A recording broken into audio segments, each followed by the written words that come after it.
ரேவதி கார்த்திகோட கதையில நாளைக்கான எபிசோட்ல என்ன நடக்க போகுதுங்கிறத பத்தி தான் இந்த வீடியோல பார்க்க போறோம். வீடியோக்குள்ள போறதுக்கு முன்னாடி இந்த வீடியோ உங்களுக்கு பிடிச்சிருந்தா லைக் பண்ணிட்டு பாருங்க. இந்த சேனலை சப்ஸ்கிரைப் பண்ணிக்கோங்க.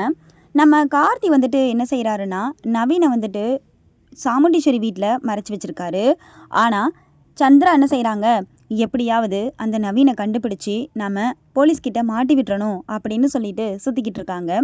அப்போது சிவனாண்டி கிட்ட சொல்கிறாங்க, இந்த மாதிரி அந்த நவீன் வந்துட்டு இந்த டிரைவர் பையன் தான் மறைச்சி வச்சுருக்கான், கண்டிப்பாக அவனை நம்ம கண்டுபிடிச்சே ஆகணும். ஒன்று அவனை போலீஸில் பிடிச்சு கொடுக்கணும், அப்படி இல்லைன்னா நம்ம கஸ்டடியில் அவன் இருக்கணும். இந்த ரெண்டு விஷயத்தில் ஏதாவது ஒரு விஷயத்த பண்ணாதாங்க நம்ம நினச்ச மாதிரி எல்லாமே நடக்கும் அப்படின்னு சொல்கிறாங்க.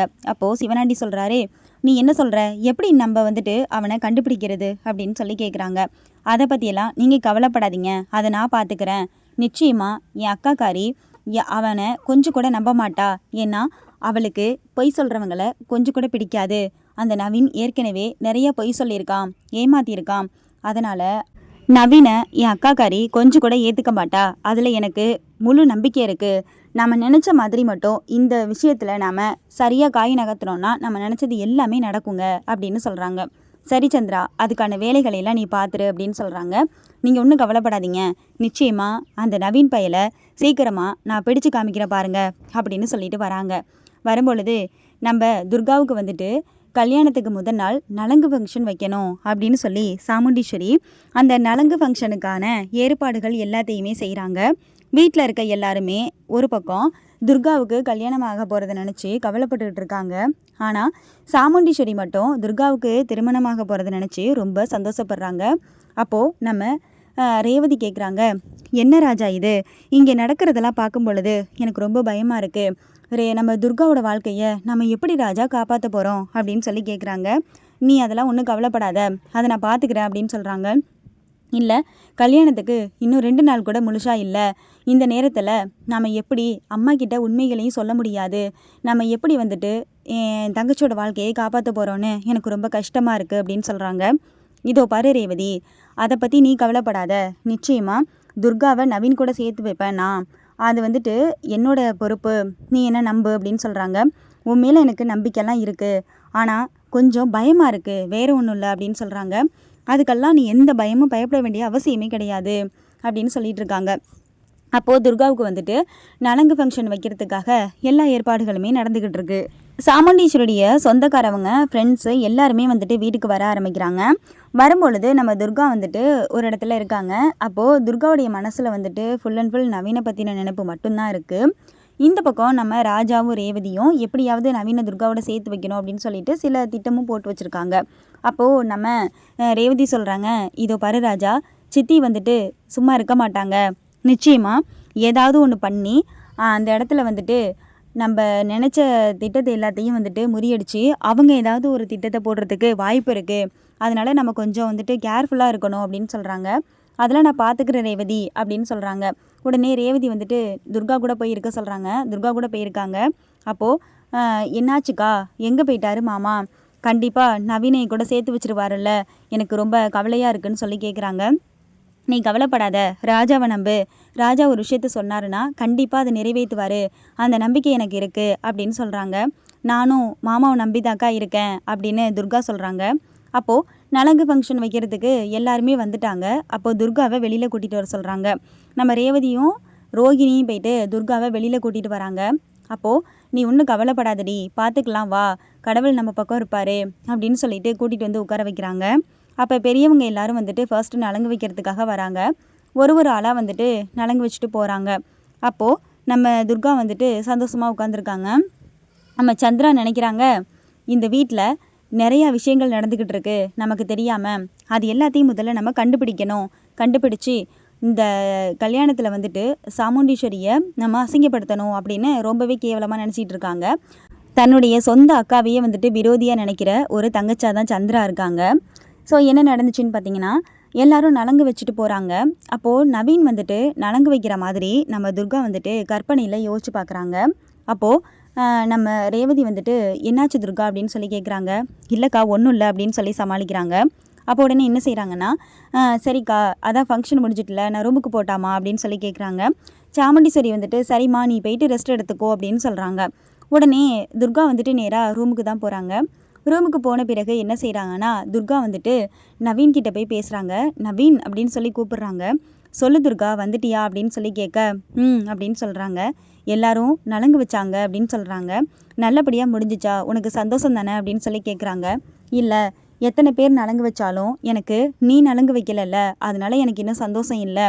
நீ நலங்கு வச்சாதான் எனக்கு சந்தோஷம் அப்படின்னு சொல்கிறாங்க. அது எப்படி துர்கா முடியும்? அதுக்கு தான் வாய்ப்பு இல்லையே. நான் இப்போ வெளியில் வர முடியாதே. வெளியில் உன் அம்மா சொந்தக்காரங்க எல்லாருமே இருக்காங்க. இப்போ எப்படி நான் வெளியில் வந்து உனக்கு நலங்கு வைக்க முடியும் அப்படின்னு சொல்லி கேட்க, இல்லை நவீன், அதெல்லாம் எனக்கு தெரியாது. எப்படியாவது நீ எனக்கு நலங்கு வச்சாகணும். நீ நலங்கு வச்சா மட்டும்தான் எனக்கு இந்த நலங்கு ஃபங்க்ஷன் முழுமையடையும் அப்படின்னு சொல்கிறாங்க. அப்போ உடனே அதுக்கு என்கிட்ட ஒரு ஐடியா இருக்குது அப்படின்னு சொல்கிறாங்க நம்ம துர்கா. என்ன ஐடியா அப்படின்னு நவீன் கேட்குறாங்க. எந்தா அப்படின்னு சொல்லிட்டு கை காமிக்கிறாங்க. கையில் வந்துட்டு கொஞ்சம் சந்தனத்தை எடுத்துட்டு வந்திருப்பாங்க. நீ இதை வச்சு எனக்கு நலங்கு வச்சு விடு நவீன் அப்படின்னு சொல்கிறாங்க. சரின்னு சொல்லிட்டு என்ன செய்கிறாங்கன்னா, அந்த சந்தனத்தை எடுத்து துர்காவுடைய கன்னத்தில் பூசி நலங்கு வைக்கிறாங்க. அப்போது நம்ம துர்கா ரொம்ப சந்தோஷப்படுறாங்க. இப்போ உனக்கு சந்தோஷமா, திருப்தியா அப்படின்னு சொல்லி கேட்குறாங்க. இப்போ தான் எனக்கு ரொம்ப ரொம்ப மகிழ்ச்சியாக இருக்குது, நான் ரொம்ப திருப்தியாக இருக்கேன் அப்படின்னு துர்கா சொல்லுவாங்க. அப்போ உடனே நம்ம சந்திரா என்ன செய்கிறாங்கன்னா, துர்கா போய் இவ்வளோ நேரம் ஆகுது, என்ன செஞ்சுக்கிட்டு இருக்கா அப்படின்னு சொல்லிட்டு அந்த பக்கமாக நடந்து வராங்க. நடந்து வரும் பொழுது லைட்டாக டோரை ஓப்பன் பண்ணி துர்கா என்ன செய்கிறா அப்படின்னு சொல்லி பார்க்குறாங்க சந்திரா. துர்கா வந்துட்டு நவீன் கூட பேசிகிட்டு இருக்கதையும், நவீன் வந்துட்டு துர்காவுக்கு நலங்கு வைக்கிற அந்த விஷயத்தையும் நம்ம சந்திரா வந்துட்டு பார்த்துடுறாங்க. பார்த்த சந்திரா பயங்கரமாக அதிர்ச்சி ஆகுறாங்க. அடப்பாவி, நீ இங்கே தான் இருக்கியா? உன்னை இங்கே வச்சுக்கிட்டு தான் வெளியில் எல்லா இடத்துலையும் நான் தேடிக்கிட்டு இருக்கேனா? நல்லா மாட்டினடா. இப்போ என்ன பண்ணுறேன் பாரு. நீ இங்கே இருக்க வரைக்கும் எனக்கு ரொம்ப நல்லதாக போச்சு. நீ வெளியில் இருந்தால் தான் உன்னை தேடி கண்டுபிடிச்சி போலீஸ்கிட்ட ஒப்படைக்கிறது ரொம்ப கஷ்டமாக இருந்திருக்கும் எனக்கு. ஆனால் இப்போ நீ இங்கே இருக்கிறது எனக்கு ரொம்ப ஈஸியாக தான் இருக்குது. இப்போ பாரேன் அப்படின்னு சொல்லிட்டு உடனே நேராக மாடிக்கு போகிறாங்க. மாடிக்கு போயிட்டு இன்ஸ்பெக்டருக்கு ஃபோன் பண்ணுறாங்க. இன்ஸ்பெக்டர், நான் சந்திரா பேசுகிறேன் அப்படின்னு சொல்கிறாங்க. சொல்லுங்கள் மேடம் அப்படின்னு சொல்ல, நீங்கள் தேடிக்கிட்டு இருக்க அந்த நவீன் எங்கே இருக்கான்னு எனக்கு தெரியும். அவன் இங்கே எங்கள் அக்கா சாமுண்டீஸ்வரி வீட்டில் தான் இருக்கான் அப்படின்னு சொல்கிறாங்க. என்ன மேடம் சொல்கிறீங்க அப்படின்னு சொல்லி கேட்க, ஆமாம் சார், நீங்கள் மட்டும் இப்போ இங்கே வந்தீங்கன்னா அவனை உடனே பிடிச்சிடலாம் அப்படின்னு சொல்கிறாங்க. இல்லை மேடம், நீங்கள் இப்படி தான் ஏற்கனவே சொன்னீங்க, அதை நம்பி நாங்கள் அந்த கடைக்கு வந்து பார்த்தோம், ஆனால் அங்கே அவன் இல்லை. இப்போ மறுபடி நீங்கள் சொல்கிறீங்க, எப்படி மேடம் நாங்கள் வர முடியும் அப்படின்னு சொல்லி கேட்குறாங்க. இல்லை சார், இந்த முறை கண்டிப்பாக இந்த சான்ஸு மிஸ் ஆகாது. நீங்கள் வேணால் பாருங்கள், நிச்சயமாக நீங்கள் இந்த முறை வந்தீங்கன்னா அவனை கையும் களவுமா பிடிச்சிடலாம் அப்படின்னு சொல்கிறாங்க. சரிங்க மேடம், நாங்கள் வரோம் அப்படின்னு சொல்லிட்டு நேராக கிளம்பி வராங்க. வரும்பொழுது நம்ம சாமுண்டீஸ்வரி வந்துட்டு, வாங்க சார், நல்ல நேரத்தில் வந்தீங்க, ஃபங்க்ஷன் நடந்துகிட்ருக்கு, வாங்க சார் நீங்களும் கலந்துக்கோங்க அப்படின்னு வரவேற்கிறாங்க. சாரி மேடம், எங்களை மன்னிச்சிருங்க அப்படின்னு சொல்கிறாங்க. ஏன் சார் என்னாச்சு அப்படின்னு சாமுண்டீஸ்வரி கேட்குறாங்க. நாங்கள் உங்கள் வீட்டுக்கு விருந்துக்காக வரல, நாங்கள் அந்த நவீன் இங்கே இருக்கான்னு எங்களுக்கு தகவல் வந்திருக்கு. அதாவது அதுக்கு முன்னாடியே சந்திரா என்ன சொல்லுவாங்கன்னா, இந்த விஷயத்த நான் தான் சொன்னேங்கிறத நீங்கள் யார்கிட்டையும் சொல்லக்கூடாது அப்படின்னு கேட்டிருப்பாங்க. அதனால் சந்திரா தான் சொன்னாங்க அப்படிங்கிற விஷயத்த சொல்லாமலே சொல்லுவாங்க, எங்களுக்கு அந்த நவீன் இங்கே இருக்கான் அப்படின்னு தகவல் வந்திருக்கு, அதனால தான் நாங்கள் இங்கே வந்துட்டு அவனை பிடிச்சிட்டு போகிறதுக்காக வந்திருக்கோம் அப்படின்னு சொல்கிறாங்க. இல்லை சார், உங்களுக்கு யாரோ தப்பான ஒரு தகவலை கொடுத்துருக்காங்க. அந்த நவீன் வந்துட்டு இங்கே இருக்க மாட்டான். எனக்கே வந்துட்டு நானே அவனை பார்த்தேன்னா உங்ககிட்ட பிடிச்சு கொடுத்துருவேன். அவனை எப்படி சார் நான் எங்கள் வீட்டில் வச்சுக்க முடியும்? கண்டிப்பாக அதுக்கான வாய்ப்பு கிடையாது அப்படின்னு சாமுண்டீஸ்வரி சொல்கிறாங்க. இல்லை மேடம், உங்களுக்கே தெரியாமல் கூட அவன் இங்கே மறைஞ்சிருக்கிறதுக்கு வாய்ப்பு இருக்குது. அதனால் நீங்கள் கொஞ்சம் எங்களுக்கு உதவி பண்ணிங்கன்னா நாங்கள் உங்கள் உதவியோட அவனை தேடி கண்டுபிடிக்கிறதுக்கு கொஞ்சம் ஈஸியாக இருக்கும் அப்படின்னு சொல்கிறாங்க. அப்போது நான் தான் அவங்க இல்லைன்னு சொல்கிறேனே சார், அப்புறம் எப்படி நீங்கள் அவனை இங்கே எதிர்பார்க்குறீங்க அப்படின்னு கேட்குறாங்க.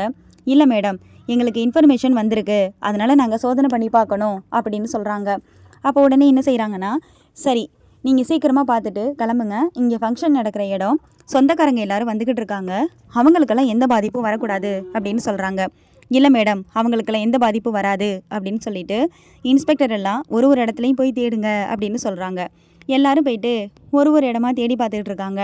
தேடி பார்க்கும் பொழுது நம்ம துர்கா, ரேவதி, கார்த்தி எல்லாம் ரொம்ப பயத்தில் நிற்கிறாங்க.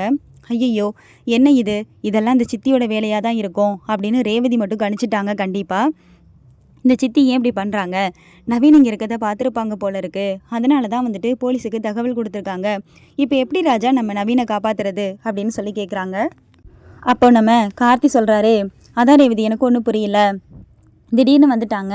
இப்போ அவனை இங்கேருந்து வெளியில் போக சொல்லக்கூட முடியாது அப்படின்னு சொல்கிறாங்க. எப்படியாவது நீ போயிட்டு நவீனங்கிறது காப்பாற்றுறதுக்கு முயற்சி பண்ணு ராஜா. நவீன் மட்டும் இங்கே மாட்டிக்கக்கூடாது. அம்மாவுக்கு தெரிஞ்சால் பெரிய பிரச்சனை ஆகிடும் அப்படின்னு சொல்கிறாங்க.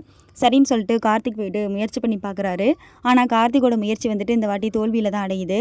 ஏன்னா நவீனை வந்துட்டு நம்ம கார்த்தி மட்டும் இல்லை, யாருனாலையுமே காப்பாற்ற முடியலை. ஸ்ட்ராங்கான எவிடன்ஸ் இருக்கிறதுனால அவங்கள வந்துட்டு போலீஸ் வந்துட்டு துர்காவோட ரூமுக்கு போயிட்டு அங்கே இருக்க நவீனை வந்துட்டு அங்கேருந்து பிடிச்சி வெளியில் இழுத்துட்டு வந்துடுறாங்க. வெளியில் இழுத்துட்டு வரும்போது துர்காவுக்கு உயிரே போன மாதிரி ஒரு சூழ்நிலை. பார்த்துட்டு பயங்கரமாக ஷாக் ஆகுறாங்க. ஐயோ, போலீஸ் நவீனை பிடிச்சிட்டாங்களே, இப்போ என்ன செய்கிறது அப்படின்னு சொல்லி பதட்டப்பட்டுட்டு இருக்காங்க. அப்போது நம்ம ராஜாவும் பார்க்குறாங்க. மயில் எல்லாருமே பார்த்து அதிர்ச்சி ஆகுறாங்க. ராஜராஜன் கேட்குறாங்க, என்ன மாப்பிள்ளை இது, நவீன் நம்ம வீட்டில் தான் இருக்காரா அப்படின்னு சொல்லி கேட்க, ஆமாம் மாமா, இங்கே துர்காவோட கல்யாணத்தப்ப நவீன துர்காவுக்கு சேர்த்து வைக்கிறதுக்காக தான் நம்ம ராஜா அந்த மாதிரி நம்ம கார்த்தி வந்துட்டு இந்த மாதிரி ஒரு திட்டத்தை போட்டாப்புல. ஆனால் அது இப்படி மாறிடுச்சு. எல்லாமே சின்னத்தையோட பிளானாக தான் இருக்கும். சின்னத்தை தான் வந்துட்டு போலீஸுக்கு தகவல் கொடுத்துருப்பாங்க அப்படின்னு சொல்கிறாங்க. இந்த சந்திரா ஏன் இப்படி பண்ணுறானே தெரியலை அப்படின்னு சொல்லி பேசிகிட்டு இருக்காங்க. அந்த நேரத்தில் நம்ம சாமுண்டீஸ்வரிக்கு ஒரு பேரதிர்ச்சி. ஏன்னா நம்ம சாமுண்டீஸ்வரினால் எதுவுமே பேச முடியல. அவங்க நினச்ச மாதிரி இங்கே வந்துட்டு நவீன் இருக்க மாட்டான் அப்படின்னு தான் அவங்க நினச்சாங்க. ஆனால் அங்கே நவீன் இருக்கிறத பார்த்து பயங்கரமாக அதிர்ச்சி ஆகுறாங்க. அதிர்ச்சியான உடனே என்ன செய்கிறாங்கன்னா, நம்ம அதிகாரிங்க வந்துட்டு, மேடம் நீங்கள் அவன் இங்கே இல்லைன்னு சொன்னீங்க, ஆனால் அவன் இங்கே தான் இருந்திருக்கான், உங்களுக்கே தெரியாமல் இவன் இங்கே இருந்திருக்கான் அப்படின்னு சொல்லிட்டு பிடிச்சிட்டு போகிறாங்க. சார் என்னை மன்னிச்சிடுங்க, நீ எப்படி இங்கே உள்ளே வந்தானே எனக்கு ஒன்றுமே புரியலை அப்படின்னு சொல்கிறாங்க. உடனே அங்கேருந்து நவீனை வந்துட்டு கூட்டிகிட்டு போயிடுறாங்க. கூட்டிகிட்டு போயிட்டு ஸ்டேஷனில் வந்து வச்சு அடின்னு அடிக்கிறாங்க. சார் நான் எந்த தப்பு பண்ணேன், எதுக்காக சார் இப்படி பண்ணுறீங்க, நான் எந்த தப்புமே பண்ணலை, ஏன் சார் எனக்கு கூட்டிகிட்டு வந்தீங்க அப்படின்னு நம்ம நவீன் வந்துட்டு கேள்வி மேலே கேள்வி கேட்டுட்டு இருக்காரு. இன்னொரு பக்கம் சாமுண்டீஸ்வரி வீட்டில் வந்துட்டு இந்த நவீன் வந்துட்டு எப்படி இங்கே வந்தான், அதுவும் துர்காவோட ரூமில் இருக்கான், இவன் வந்துட்டு இங்கே வந்தது எனக்கு ஒன்றுமே புரியலைன்னு சொல்ல, உடனே சந்திரா வந்துட்டு இதுக்கெல்லாம் காரணம் யார் என்னங்கிறத உங்களுக்கே தெரியும், சந்திரா கண்டிப்பாக நம்ம கார்த்தியை தான் மாட்டி விடுவாங்க. இந்த விஷயத்துலேருந்து நம்ம கார்த்திக் எப்படி மீண்டு வர போகிறாங்க என்னங்கிறத அடுத்து வர போகிற வீடியோக்களில் நம்ம பார்த்து தெரிஞ்சுக்கலாம். இந்த வீடியோ பிடிச்சிருந்தா லைக் பண்ணுங்கள், கமெண்ட் பண்ணுங்கள், ஷேர் பண்ணுங்கள். இந்த சேனலையும் சப்ஸ்கிரைப் பண்ணிக்கோங்க. தேங்க்ஸ் ஃபார் வாட்சிங் மை டியர் ஃப்ரெண்ட்ஸ்.